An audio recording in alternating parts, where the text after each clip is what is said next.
มันห้องอยู่แถวนี้นี่แต่บ่มาเข้าโอ้เสียดาย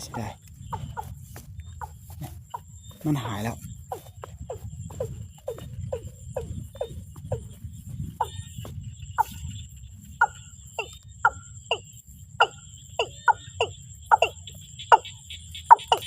บ่มาซ้ำพี่น้อง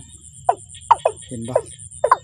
เอาขออนุญาตเก็บก่อนมันค่ำแล้วพี่น้องนี่นกกระตุ้งห้องอยู่แถวนี้นะแต่บ่มันบ่มาตีหุ่นนะมันบ่ขึ้นมาตีหุ่นเฮานั่นนี่หุ่นเฮาเห็นบ่พี่น้องนี่นกห้องอยู่นี่นะอยู่ใกล้ๆนี่นะ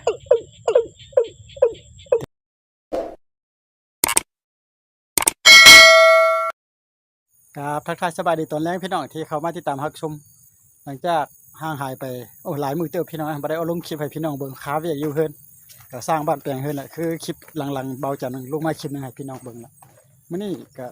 เดี๋ยวจะมาโตนกวักให้พี่น้องได้เบิ่งก่อนสิมีนกวักบ่นะโตอยู่บ่นี่หรอกก็โตไก่พี่น้อง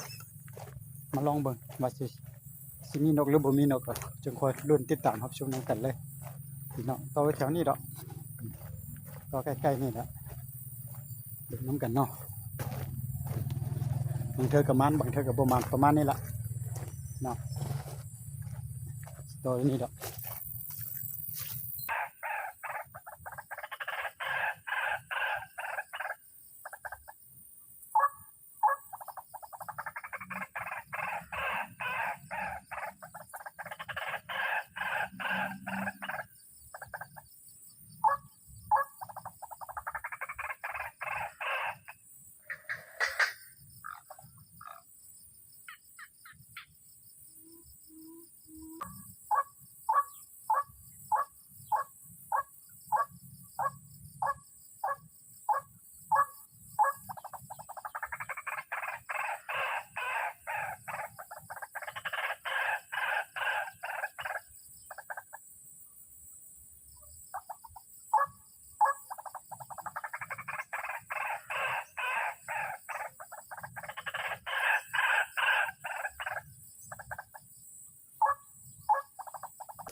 อีตุ้งเนาะห้องอยู่แต่ว่ามันสิเข้าอยู่บ่วงเฮาบ่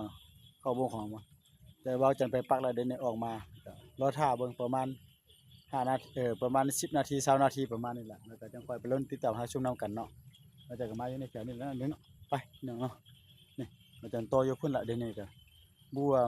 นกที่มาบ่มาได้แต่บ่จันได้ยินเสียงห้องอยู่บนนี่แจปลาพุ่นสูดพี่น้องนะนี่เนาะบ่จันทานะพี่น้องอยู่แจปลาสูดพุ่นเลยมันได้ยินหองอยู่แจ้พุ่นบ่จันไปต่ออยู่ระหว่างการเนี่ยบ่จันหลังจากปักคืนแล้วก็เปิดเครื่องเสียงแล้วก็บ่จันเล่นออกมาอันนี้เนาะบ่ฮู้ว่ามันสิมาหรือบ่มาก็ไม่ได้ก็บ่ฮู้เนาะก็จังค่อยลงติดตามรับชมนํกันเนาะพี่น้องเนาะพอลงห่างทรงนี้ก็ห่างหายกันไปโดนพี่น้องบ่ได้ออกคลิปกินอ้ายเพิ่นนี่เพิ่นก็อยู่นี่เนาะเขาหาปลาเฮาก็ไปไว้ถ้าสบายดีนะเพิ่นเฮ็ดหยังไว้เนาะอันนี้นะเข้านาหาก็จะแม่นหากระปุกพี่น้องเนาะเพิ่นหากบหาเขียดบ่หาหยังบ่นะประมาณนี้นะเนาะเฮาคนหาอยู่หากินก็บ่ได้ก็ไปก็สิบ่เป็นหยังเนาะเฮาบ่ได้แบบว่าพี่น้องก็ขอโทษอภัยเฮาแม่นว่าบ่ได้ไปเอาของเขาเฮาแม่นว่าเฮามาหากินซื่อๆนะเฮามาแบบนี้เนาะเฮามาก็มีแต่ว่าเฮาก็มาโตนกโตหยังประมาณนี้นะบ่ได้เนาะเอาของไผพี่น้องเฮาก็ไม่ใช่ว่ามาเบิ่งตอนนกตอนดูแล้วเขาจะหาอยู่หากินนะเข้าไปทักทายสบายเดี๋ยวน้ำเพิ่นเนาะ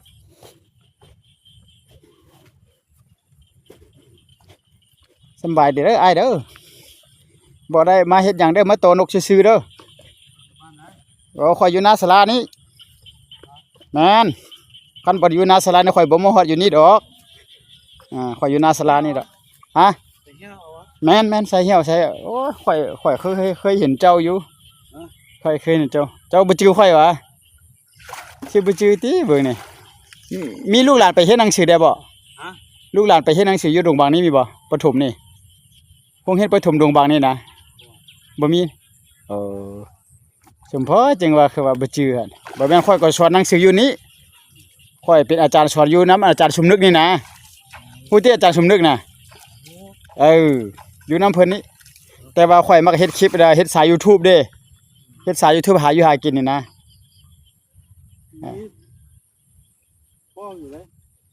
เดี๋ยวนี้ใบตออยู่นั่นมันจะเข้าบ่จังว่าบ่เป็นหยังไทบ้านดงบางคันว่าผู้ใดท่วงข่อยก็จะว่าแล้วเป็นอาจารย์สอนอยู่นี่บ่เป็นหยังข่อยมาหานกหาหนูซื่อๆบ่ได้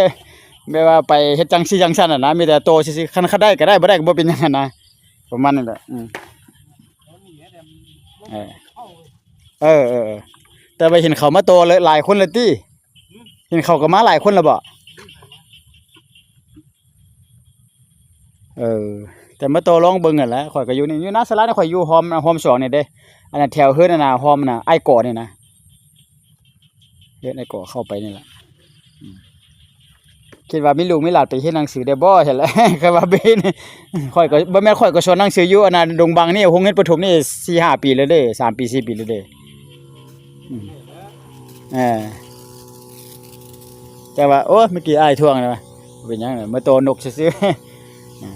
นี่ขอโทษบัดนี้เพิ่นกำลังนี่ตัวนี้แม่นอันเขาเอิ้นว่าผักนั่นอ้ายเนาะบุรพาได้เนาะนี่เพิ่นไม่ใช่บุรพาตัวนี้เพิ่นนะแต่ว่าบุรพากำลังงามๆเลยนะกำลังปรุงขึ้นกำลังดีขึ้นนะนี่ก็ดีหลายพี่น้องเอ้ยแต่ช่วงนี้เป็นฤดูฝนตกได้แล้วก็มันยังน้ำอยากมีหลายบ่ใช่ก็ดีหลายได้พี่น้องกันเที่ยวอย่างนี้พี่น้องเอาตัวนกอยู่พูนบ่ฮู้ว่ามันจะมาหรือบ่มาตัวใส่เหี้ยวออกซื่อๆดอกเขาบ่ได้มีปืนเด้โอ้คันมีปืนคือเขาได้อ้ายมีปืนน่ะได้แท้คันมีปืนยิงนะปืนซองคือเขานะเฮาเราไปแล้วบ่มีปืนมาก็คันถือเหี้ยวก็เอาบ่ถือแล้วก็ช่วยแม่นหักแพงข่อยก็อยู่หน้าศาลานี่แหละข่อยอยู่ใกล้ๆนี่พอดีเฮ็ดเวียกแล้วข่อยก็โบกเฮือแล้วเอาแล่นออกมาสิดอกแม่นแต่ว่าเดี๋ยวนี้โตอยู่หั่นแหละนะกุมๆอยู่จะมาบ่ค่อยก็พอได้ไปอยู่นั่นได้ยินฮ้องอยู่แจ้พู้นน่ะมันจะมาบ่ประมาณนี้แหละคาดว่านกที่ว่าเขาเขาเจ้าเคยไล่แล้วก็เคยว่าอันเคยได้ยิงลาวนี่น่ะก็สิบ่เข้าง่ายๆดอก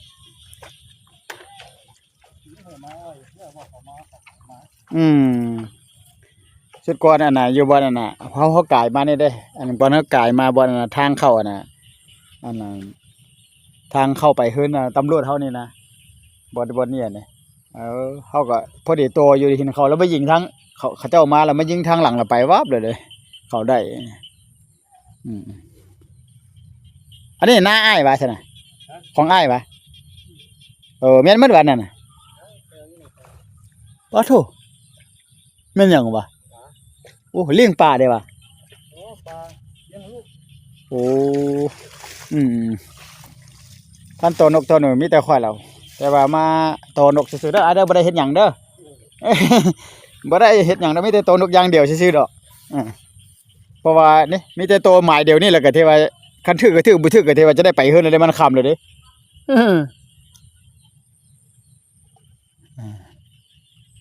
พี่น้องเฮาก็โตอยู่เพิ่นได้ยินนี่เนาะอ้ายเพิ่นอยู่พี่น่ะเพิ่นก็ได้ยินเสียงว่าห้องตุกๆๆๆอยู่เพิ่นนะพี่น้องเอ้ยแต่ว่าบ่ฮู้ว่าเพิ่นจะมาบ่นกหั่นน่ะจะมาเข้าบ่คันนกที่ว่าเขาไล่หลายเทื่อแล้วเขาเคยยิงแล้วก็เคยว่าโตมาแล้วน่ะสิบ่มาคันนกใหม่ๆหากก็มาลงแน่นอนต้องมาพี่น้องเอ้ยแล้วเฮาก็โตอยู่กลางหั่นแหละพี่น้องแต่ก็บ่เป็นหยังเฮาโตมารอบนึงบ่บาดหน้าแล้วคันบ่เข้าแล้วเขาจึงจะมาอีกรอบนึงเนาะพี่น้องเนาะก็ลุ้นเบิ่งติดตามเฮาช่วงนั้นก็แต่บ่ได้เห็นนกได้พี่น้องมันปลาเข้าอันที่ว่ามันสูงแล้วเดี๋ยวนี้นะ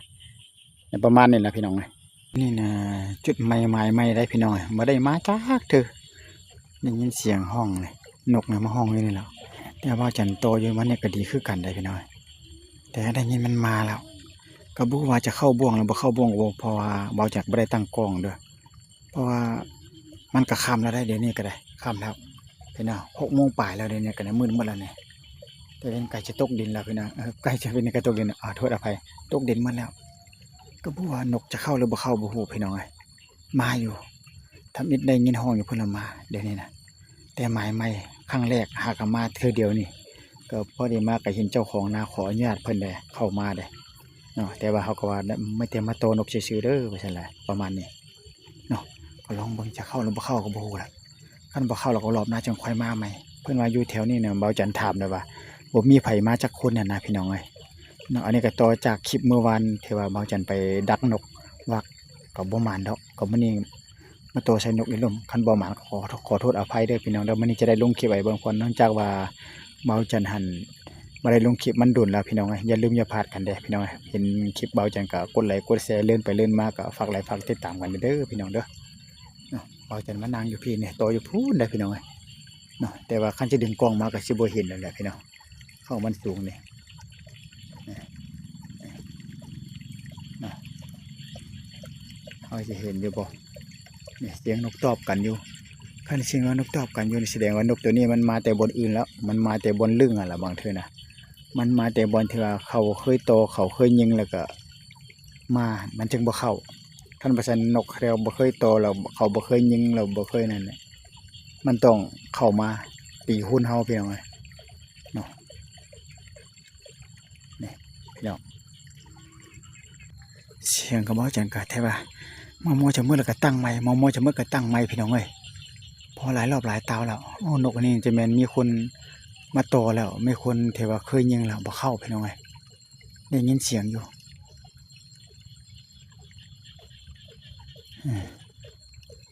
เป็นอะไรก็จังคอยไปรุ่นเนาะพี่น้องเนาะโอ้มันคำมือแล้วได้พี่น้อง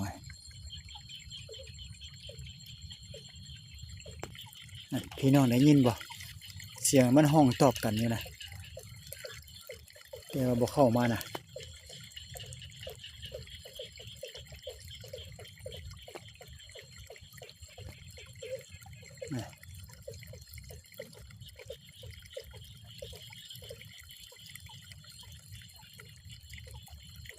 บ่เข้าไป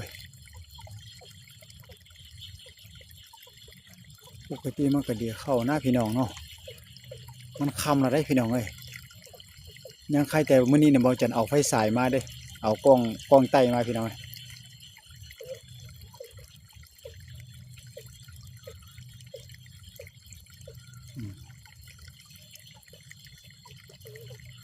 ก็ลองเบิ่งถ้าแป๊บเดียว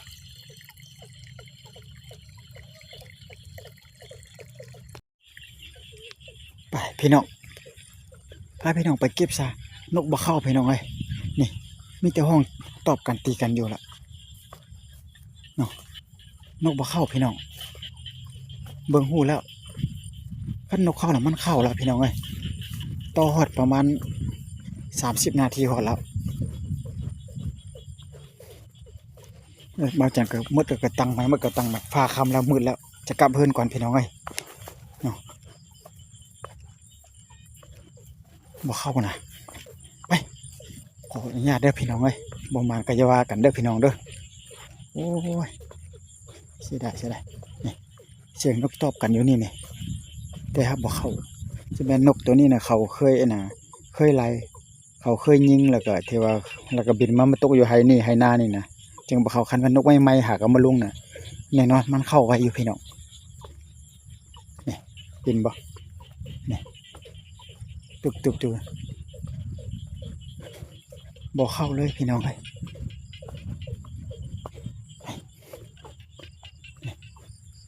มันห้องอยู่เจนี่ห้องนี้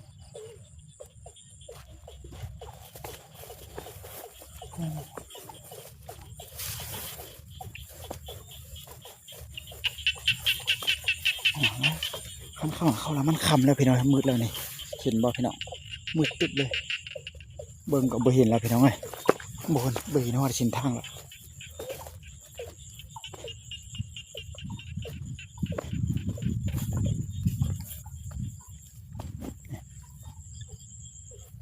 ห้องแล้วเนี่ย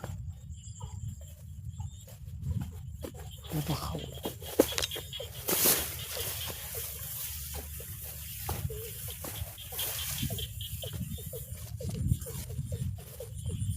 เสียดายเนาะพี่น้องเนาะ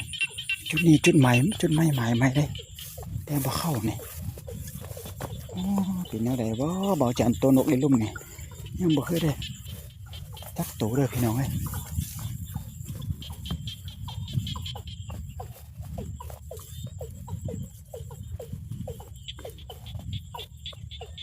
มันห้องอยู่แถวนี้นี่แต่บ่มาเข้าเสียดายมันหายแล้ว